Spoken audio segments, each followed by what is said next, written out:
தினத்தந்தி மற்றும் விஐடி சென்னை இணைந்து வழங்கும் கல்வி கண்காட்சி 2025 திருச்சி மற்றும் சேலத்தில் அனுமதி இலவசம்.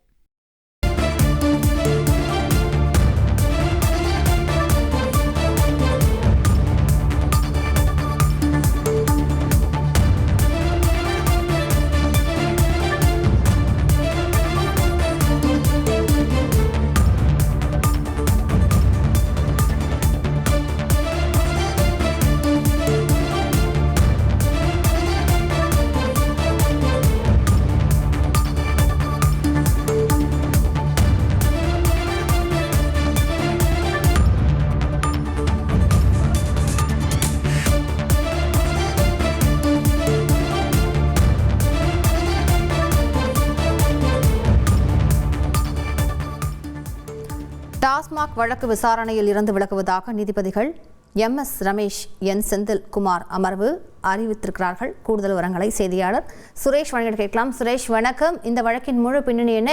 இதுக்கு என்ன காரணமாக சொல்லப்படுகிறது?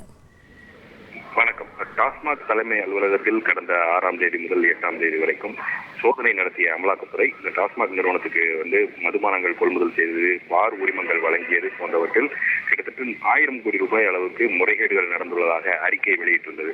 அமலாக்கத்துறையினுடைய இந்த சோதனைக்கு எதிராக தமிழக அரசும் டாஸ்மாக் நிர்வாகமும் உயர்நீதிமன்றத்தில் வழக்கு தாக்கல் செய்திருந்தது. அந்த மனுவில் இந்த சோதனை என்பது அரசியலமைப்பு சட்டத்தின் கூட்டாட்சி கட்டமைப்புக்கு விரோதமாக இருக்கிறது என்று அறிவிக்க வேண்டும் என்றும், அரசு அனுமதியின்றி நடத்தப்பட்ட இந்த சோதனையை சட்டவிரோதமானது என்று அறிவிக்க வேண்டும் என்றும், விசாரணை என்ற பெயரில் டாஸ்மாக் அதிகாரிகளை துன்புறுத்தக்கூடாது என்று உத்தரவிடக் கோரியும் இந்த மனுவில் கோரிக்கையானது முன்வைக்கப்பட்டிருந்தது. இந்த வழக்கை விசாரித்த நீதிபதிகள் MS ரமேஷ் மற்றும் N செந்தில்குமார் அடங்கிய அமர்வு அந்த வழக்கு தொடர்பாக அமலாக்கத்துறை பதிலளிக்க உத்தரவிட்டு விசாரணையை இன்றைக்கு தள்ளி வைத்திருந்தது. அத்துடன் எந்த ஒரு நடவடிக்கையும் எடுக்கக்கூடாது என்றும் அமலாக்கத்துறைக்கு நீதிபதி உத்தரவிட்டிருந்தார்கள்.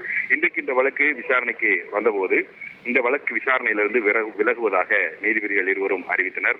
இதையடுத்து இந்த வழக்கு மாற்று அமர்வான நீதிபதி SM சுப்பிரமணியம் தலைமையிலான அமர்வில் இந்த வழக்கு நாளை விசாரணைக்கு பட்டியலிடப்படும் என்று எதிர்பார்க்கப்படுகிறது. விரிவான விவரங்களுக்கு நன்றி சுரேஷ். தினத்தந்தி மற்றும் விஐடி சென்னை இணைந்து வழங்கும் கல்வி கண்காட்சி 2025 திருச்சி மற்றும் சேலத்தில் அனுமதி இலவசம்.